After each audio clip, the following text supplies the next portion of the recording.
Ég er búin að sýna ykkur hvernig ég legg saman og dragi frá, setji 1000 punkta, grunnlínur, hægri stillið, fjölmiðjið, miðjið á línu og svo framvegis. Þannig að ég er búin að flýta fyrir mér hér og skrifa inn textan og mótan, setja 1000 punkta. Þannig að nú ætla ég að setja formúlu hér.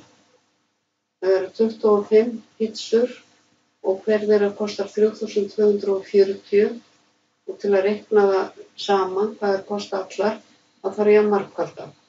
Ég segi sama sem og smelli í töluna hér og margföldunarmerkið í Excel er stjarnan og smelli hér. Þannig ég er að margfalda þessar tvær tölur saman. Ég ít á Ctrl og Enter til að þurfa ekki að fara aftur upp í hólfið og afrita niður.